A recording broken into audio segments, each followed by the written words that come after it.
توی بازار کریپتو بیش از 22 میلیون ارز وجود داره. حالا سوال اینجاست از کجا بفهمیم کدوماش خوبن؟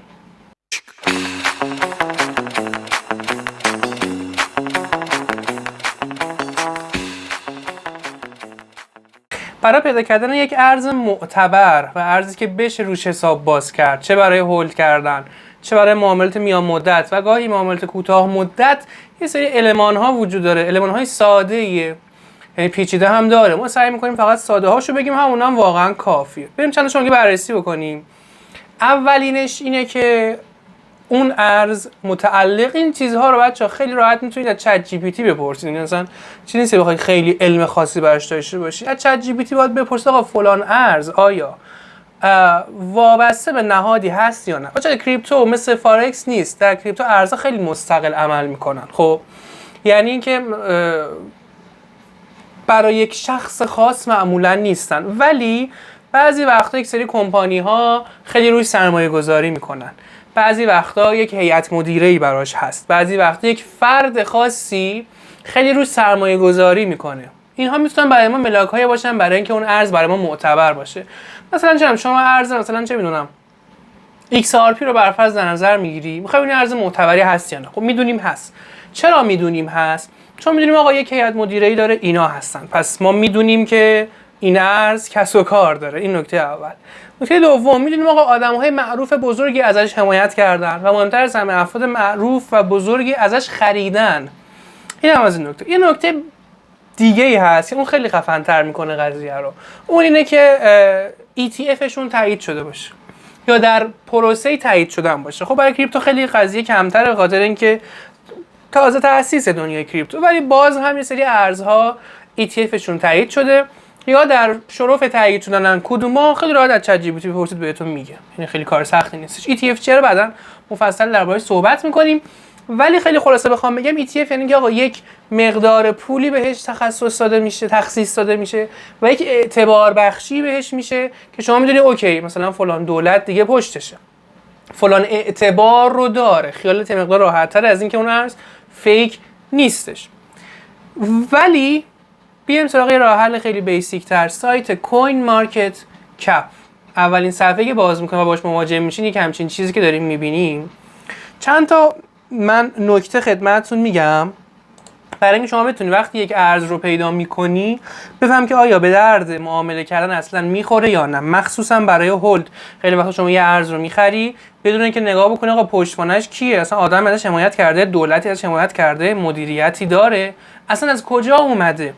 حالا کسی که خیلی حرفه‌ای تر این کارو دنبال میکنن ببینن که آقا اصلا این ارز به چه دردی میخوره، زیر شاخه چه ارزیه، در چه حوزه‌ای فعالیت میکنه. بچا خیلی از ارزها که دنیای کریپتو هستن واقعا بهش درد نمیخورن، ولی در دنیای کریپتو اتریوم مثلا چه میدونم XRP BNB اینا به درد میخورن، باهاش میشه کار کرد و هر کدوم زیر مجموعه هاشون دارن. یکی دیگه از آپشن های این که ارز تقریبا خوب باشه اینه که زیر مجموعه دو تا آیتم داره، یا زیر مجموعه که ارز خفن باشه مثلا آقا ارز W شما نگاه میکنی اوکی این زیر مجموعه اتریومه پس یه لایک میگیره که ارز معتبریه.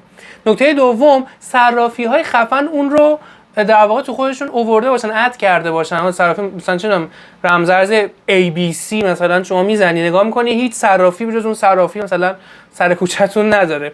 اصولا ارزی که صرافی بزرگی مثل بایننس مخصوصا اون رو اد کرده باشن و چند صرافی، هرچی صرافیایی که بیشتر مثلا صرافی متمرکز بیشتر ارز رو چند تا صرافی اون ارز رو داشته باشن ارز اعتبارش میره بالاتر. خیلی وقت مثلا همین که یک ارزی تو فلان صرافی مثلا بایننس بینگیکس این صرافی ها اصلا فقط اد بشه باعث میشه اون صرافی خیلی پامپ بکنه، یعنی اینقدر مهم.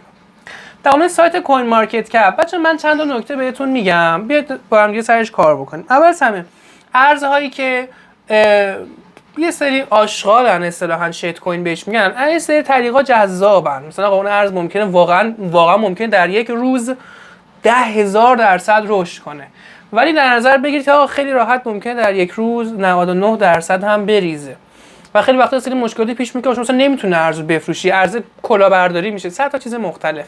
پس خیلی ریسک نکنیم رو هر ارزی که دیدیم. تو خیلی کانال تلگرامی من میبینم این سری ارزها هست مثلا میگن هی هم میگن آقا این ارز 10,000% رشد کرد، 20,000% رشد کرد، ولی این ارز پولتون رو خلاصه بگم خیلی اذیت نکنم، پولتون رو ریسک نکنید. ترید قمار نیست بچه‌ها، بذاریم ببینیم ان شاءالله که میشه. نه.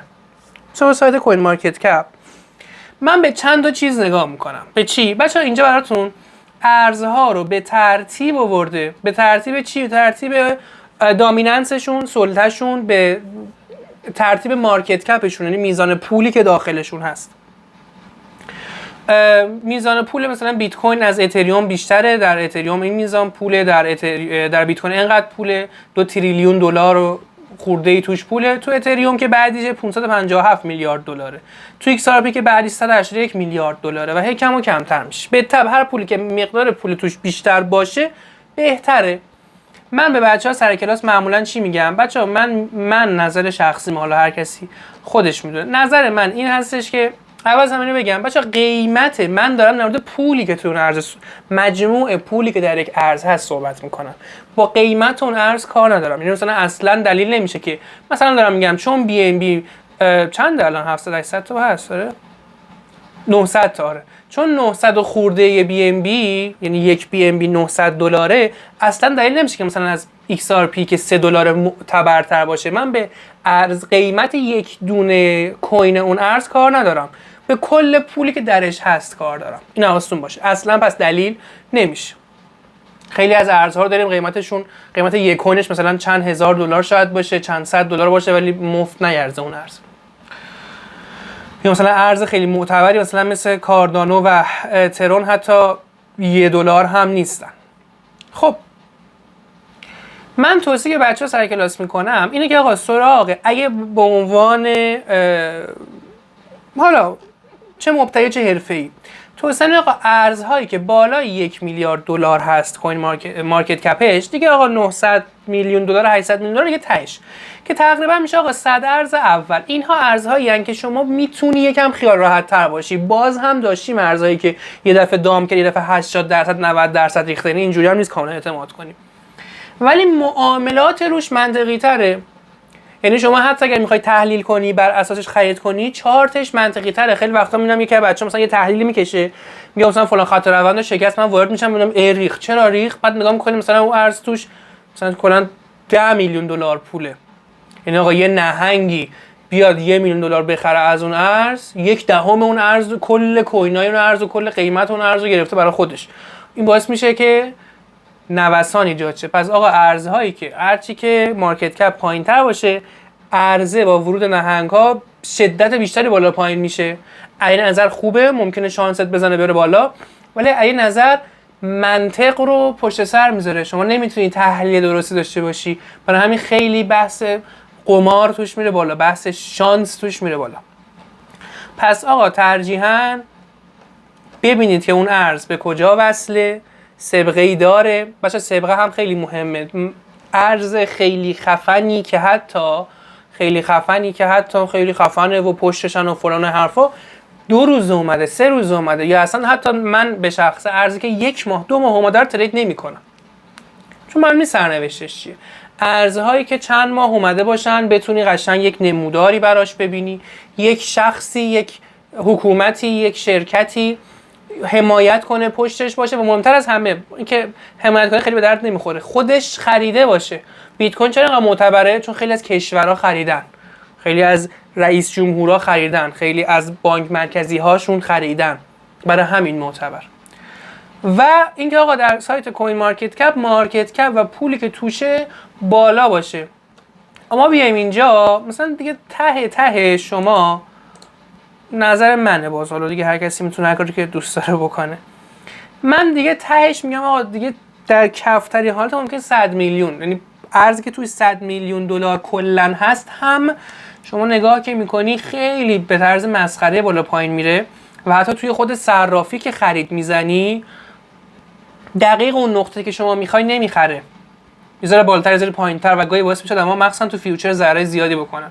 چرا؟ چون کسی نیست اونجا که بخره، همچنین اوردر کسی فروش و خرید نیست. خیلی وقتا بچه‌ها یه ارزی مثلا یه ارز به درد نخور 500% میره بالا، ولی نمیتونن بفروشنش. چرا؟ چون کسی نیست بخره، چون ارز به درد نخوره. هیچ آدمی نیست که مثلا شما $1000 از اون ارز خریدی، حالا شده $5000، اون $5000 بیاد بفروشی بهش. پس این مشکلات رو داره. پس اگه میخواید سرتون کلا نره، به مشکل عجیبی بر نخورید، یه ذره این طمع هایی که بهتون میدن فلان ارز مثلا معلوم نیست از کجا یهو اومده 20,000% رفته بالا رو بذارید کنار. رو ارزهای معتبر، ارزهایی که این ویژگی‌ها که گفتمو دارن یا مارکت کپشون بالاست رو خریداری بکنید. آقا مثلا یک ارزی برمیخورید، مثلا چه می‌دونم به اسم ICP، برو آقا سرچ کن این رمز ارز ICP اول همه در رتبه چند کوین مارکت کپه، چقدر پول توشه، چقدر نوسان پولی داره. نوسان پولی هم مهمه، والیومش در 24 ساعت هم مهمه.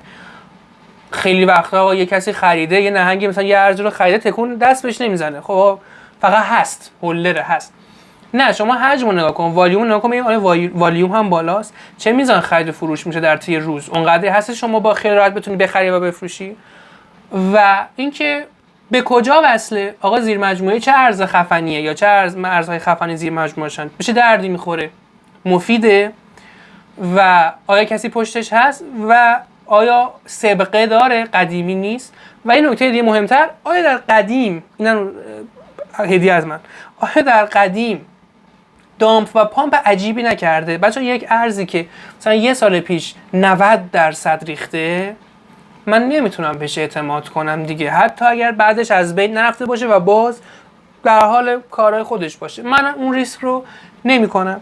اگه آدم حرفه‌ای باشه فقط از یک ارز، مثلا فقط شما میتونی بشینی با XRP ترید بکنی صبح و شب، میدونید، و برای هولد که دیگه حتما فقط سراغ ارزهای معتبر برید، چون شما به هیچ وجه نمیتونی حدس بزنی ارزهای خفن حتی یک سال دیگه چه وضعیتی دارن. خیلی بچه از ارزها نابود میشن و از بین میرن در مرور زمان، پس حواستون رو جمع بکنید. یه مرور خیلی خلاصه‌ای بود بر کوین مارکت کپ که اسم ارز رو میاره، رتبهش رو میاره، نماد اون ارز رو میاره، میگه که آقا قیمتش چقدره که خیلی برام مهم نیست قیمتش چقدره، در 24 ساعت گذشته چند درصد رشد داشته یا نداشته، در 7 روز گذشته، ماه گذشته. مهمتر برام که آقا مارکت کپش چقدره و حجم پول توش چقدر هستش. اونم که کمک کرده باشم که آقا همین جوری نه سراغ یک ارز هر جا هر کی هر چی معرفی میکنه و نگاه کنه آقا تو چند تا صرافی هست بشه دردی میخوره و باعث شه که همین ویدیو فکر کنم کافی باشه که شما هیچ وقت دیگه سر یک ارز کلاهبرداری براتون نشه، یهو ارز 90% نریزه، یهو نتونید بفروشید، یهو اصلا کلاهبرداری حتی بیاد کلا ببندنش.